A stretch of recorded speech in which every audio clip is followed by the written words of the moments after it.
बिस्मिल्लाहिर्रहमानिर्रहीम। दोस्तों भाइयों क्या हाल है, सब ठीक ठाक हैं। अल्लाह पाक से उम्मीद करता हूँ कि सब ठीक ठाक होंगे। जी दोस्तों, मार्केट की पल पल बदलती सूरत हाल और नए से नए स्टॉक जो मैदान में आ रहे हैं और कुछ जो लंबी रैली बनाए रखे हैं, आप तक वो तमाम मालूमात हम पहुंचा रहे हैं। जिन दोस्तों ने चैनल को सब्सक्राइब नहीं किया, सब्सक्राइब कर लें। जो दोस्त हमारे ऑफिशियल प्रीमियम, गोल्ड प्रीमियम और लर्निंग ग्रुप में आना चाहते हैं और इसके साथ पाकिस्तान स्टॉक मार्केट में अकाउंट खुलवाना चाहते हैं, सामने नंबर चल रहा है, वॉइस मैसेज करके आप डिटेल हासिल कर सकते हैं। और ये आपके सामने हमारी आज की कल की बाय सेल कॉल के रिजल्ट हैं जो हमने अपने ऑफिशियल प्रीमियम ग्रुप में दी। जी दोस्तों, 4 कंपनियां जिसमें कि आप देख रहे हैं काफी तगड़ा बुल रन चल रहा है और रुकने का नाम नहीं है। थोड़ी बहुत करेक्शन, प्रॉफिट टेकिंग आती है, उसके बाद फिर न्यू हाइस। आप ओजीडीसी को देखें तो ओजीडीसी हमने आपको मुख्तलिफ वीडियोस के जरिए इसके जो लेवल्स डिफाइन कर रखे थे, जहां पे हमने इसको बाय कर रखा है तकरीबन 135 से 40। अगर आप इनकी पिछली रैलियों की बात करें, वो तो हमने इसको 80 रुपए, 82 रुपए पे पकड़ के 120, 25, 30 पे वो 5-6 रैलियां एंजॉय की हुई हैं, कोई 50 या 60 रुपए की। लेकिन अब जो रैली इसकी चली है 135 से, ये अभी मजीद चलती हुई नजर आ रही है। ठीक है, क्योंकि बाज लोग इस तरह की बातें कर रहे हैं कि इनकी गेम ओवर, लेकिन अभी इनकी गेम ओवर नजर नहीं आ रही।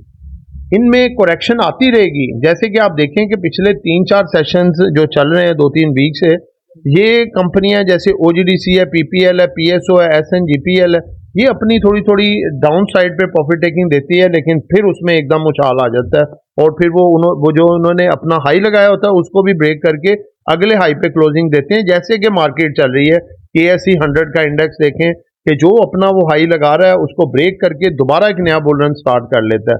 तो टेक्निकली यही वजूहात होती है। अब ओजीडीसी ने देखें लास्ट टाइम अपना जो हाई लगाया 183 का, उसको फ्राइडे वाले दिन ने उसको ब्रेक करके और उसके बाद 193 का हाई, नया हाई पोस्ट किया।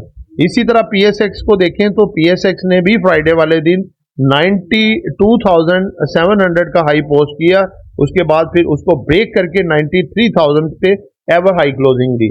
इसी तरह आप पीपीएल को देखें तो पीपीएल ने भी अपना एक हाई पोस्ट किया हुआ था 148-47 के करीब करीब, इसने इसको ब्रेक करके 150-253 की तरफ निकल गई। इसी तरह पीएसओ को भी देखें, 5-7 रुपए की इसने करेक्शन ली, माइनर सी, उसके बाद एक नया हाई इसने दिखाया जी 250 रुपए को भी ये क्रॉस कर गई है ऊपर।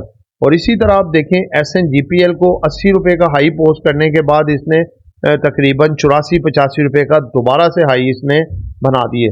तो दोस्तों बात यह है कि जब तक एवर हाई अपने ये ब्रेक करके ऊपर क्लोजिंग देते रहेंगे, इनमें तेजी आती रहेगी। लेकिन एक बात भी आपने मद्देनजर रखनी है कि जब इन्होंने 2-3 कैंडल इस तरह की बना दी कि अपने हाई से, अब यानी कि अपने हाई को ब्रेक ना कर सकें, उससे नीचे क्लोजिंग दें, ठीक है, और अपना जो इन्होंने लो लगाया हो उस दिन का, अगले दिन उस दिन के लो को भी ब्रेक करके उससे नीचे क्लोजिंग दें।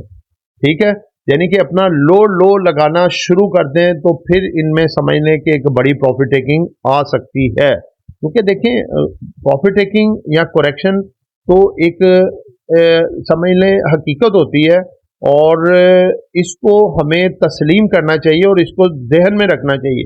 कोई भी स्टॉक हो, कोई भी फंडामेंटली जितना मर्जी स्ट्रांग हो, कोई बहुत बड़ी बड़ी न्यूज़ भी हो, उनमें एक ही सिमत में स्टॉक नहीं जाता। अगर अच्छी खबर है तो अपसाइड पे नहीं जाता, कॉन्टिन्यूसली अगर बुरी खबर है तो डाउन साइड पे नहीं जाता। मार्केट का भी ये देखें इसी तरह से सूरत हाल है। तो ये अपना काफ़ी ओवरबोर्ड टेरिटरी में आ चुके हैं, तकरीबन लगा लें कि 82-83 इसको भी क्रॉस कर चुके हैं, इतने ओवरबोर्ड हो चुके हैं ये। तो इसमें जो बड़े प्लेयर्स होते हैं ना, बड़े इदारे जैसे म्यूचुअल फंड देख लें, companies, banks, brokerages, NBFCs, other organisation, foreign corporates, overseas Pakistani, ये तमाम बड़े इदारे, ये जो बड़े इदारे होते हैं ये माल थोड़ा बहुत जमा नहीं करते। सॉरी, इंश्योरेंस कंपनी का भी जेन से वो निकल गया था, वो भी साथ आपको बता दूं। ये तमाम इदारे वो जो बाइंग करते हैं तो बड़ी क्वांटिटी और काफ़ी अरसे तक करते हैं, माल को जमा करते हैं और एक बड़ी क्वांटिटियाँ बनाते हैं। वो क्वांटिटियाँ जो होती हैं, अब उन्होंने जारी सी बात है सेल आउट तो करनी है, प्रॉफिट तो अपना बुक करना है किसी जगह पे जाके। अगर वो पब्लिक को जो है वो बेरिश ट्रेंड में डाल देंगे कि जी अब जो है यकदम अगर इसमें थोड़ी सेलिंग कर दें तो पब्लिक तो पैनिक कर जाएगी, वो उनसे पहले भेज देगी, उनके तो बड़े स्टॉक बने हैं, तो पब्लिक के पास तो थोड़ा थोड़ा माल है। तो लिहाजा जो है इनको माल जो है पहनाने के लिए एक अच्छे रेट पे ले जाना पड़ता है। वहां पे अगर ये लिक्विडेट करते हैं, मिसाल के तौर पे ओजीडीसी अगर इन्होंने 140-45 पे इकट्ठा करना शुरू किया, अब 193 पे ले आए, ठीक है, अगर यहाँ से वो कोई 2-3 करोड़ का माल लिक्विडेट करते हैं तो जारी बात है इसको नीचे आते आते 2-4-5 दिन भी लग सकते हैं, और जो है ना उनका माल जो है वो जब ख़त्म होगा तो इसमें कोई 20-25-30 रुपए की कमी भी आई होगी। इसी तरह पीपीएल, पीएसओ, एसएनजीपीएल का भी है। जब बड़ा प्लेयर माल जमा करता है वो आहिस्ता आहिस्ता जमा करता है, जब वो निकालता है ना प्रॉफिट टेकिंग करता है, तो वो फिर ऐसी पोजीशन बना के कि जब आप फुल तेजी में हो, जैसे कि देखें इंटरेस्ट रेट जब कम हुए पिछली दफा 2-3 दफा, पब्लिक आ गई बहुत तेजी में, मार्केट गैप ओपनिंग हुई, उनको रेट अच्छे मिले, उन्होंने माल अपना प्रॉफिट टेकिंग करके वो मारा, अगले दिन वो मारा, अगले दिन वो मारा, यानी कि 3-4 दिन उन्होंने मुसलसल हाई रेटों पे अपने माल बेच के फारिग हो गए, फिर माल को नीचे जमा किया और फिर उन्होंने रैली दोबारा से बनाई। तो इस तरह ये सिलसिला चलता रहता है। तो लिहाजा अभी ये ओजीडीसी, पीपीएल, पीएसओ, एसएनजीपी इंतहाई ओवरबोर्ड टेरिटरी में है। काम करें जरूर, लेकिन स्टॉप लॉस के साथ करें, एहतियात से करें। अभी इनके लेवल्स मजीद आगे हो सकते हैं, जैसे ओजीडीसी, पीपीएल 200 क्रॉस कर सकती है, पीएसओ 300 कर सकती है, एसएनजीपी 90 कर सकती है।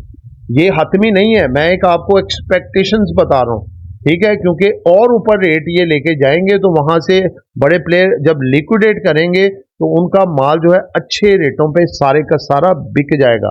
लेकिन आप लोगों ने उस मूव के अंदर जो है वो नहीं रहना। आप जो ओवरबोर्ड जो 80 से ज़्यादा जिसका आरएसआई या 82 से ज़्यादा चला जाता है, उसमें स्टॉप लॉस आप लाजमी लगाया करें, स्टॉप लॉस के बगैर काम ना किया करें। तो लिहाजा ये चारों ओवरबोर्ड टेरिटरी में है, इनके मामला तो बेहतर हैं, फंडामेंटली स्ट्रॉन्ग है, सब कुछ ठीक है, लेकिन जो बड़े प्रॉफिट्स जिनके पास आ रहे हैं उनकी प्रॉफिट टेकिंग आएगी और वो किसी भी दिन आ सकती है, उससे आपने बचना है। और उसके बचने का यही जरिया है कि आप काम करें।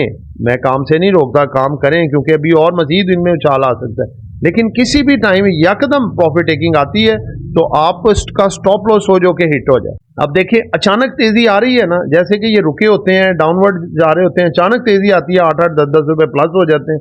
इसी तरह आगे आने वाले दिनों में आप ये भी देख सकते हैं कि एकदम से ये खड़े हैं एक जगह पे, थोड़ी बहुत तेजी है, लेकिन यकदम से 8-10 रुपए निकाल जाएं एक एक स्टॉक, तो आप क्या कर लेंगे? कुछ भी नहीं। अगले दिन भी निकाल जाएं, आप नीचे लग जाएंगे, रेट आपके नीचे आ जाएंगे, फिर आपका निकलना मुश्किल हो जाएगा। लिहाजा स्टॉप लॉस इन पे मस्ट है, ठीक है। तो दोस्तों दूसरा भी आपको ये बता दूं कि कुछ नए स्टॉक भी मैदान में लाए जा रहे हैं जो कि अभी तक बढ़े नहीं है। जैसे कि आपको मैं बता रहा हूं, अब देखिए एंग्रो कॉर्पोरेशन मैदान में नहीं आया था, मैदान में आ चुका हुआ है। ऑटो सेक्टर मैदान में नहीं आया था, आ चुका हुआ है। उसके बाद देखें मारी अभी मैदान में नहीं आया, पोल मैदान में नहीं आया, ठीक है, वो भी अब मैदान में उनको लाया जाएगा। इंडेक्स को भी तो सेटल करना है ना साथ। उसके बाद देखें तो ग्लास सेक्टर में देखें, जैसे तारिक ग्लास है, बहुत आउटस्टैंडिंग आइटम है, मैदान में नहीं आया था, अब मैदान में लाया जाएगा। टेक्सटाइल सेक्टर के जैसे अच्छे ब्लू चिप स्टॉक हैं जो आपको बताए थे मैंने, ठीक है, वो भी मैदान में लाए जाएंगे। रुके हुए स्टॉक जिनका आरएसआई नीचे है वो चलने ही चलने, ठीक है। जो ओवरबॉट है उनमें करेक्शन, जो ओवरसोल्ड है उनमें भी करेक्शन, ओवरबॉट में डाउनसाइड और ओवरसोल्ड में अपसाइड, इस चीजों को मद्देनजर रखिएगा। तो दोस्तों ये एक एजुकेशन पर्पस वीडियो थी, नॉट बाय सेल कॉल। खरीदना है बेचना है अपनी मर्जी करनी है। दुआ में याद रखिएगा। आपका दोस्त आमिर शहजाद। अल्लाह हाफिज़।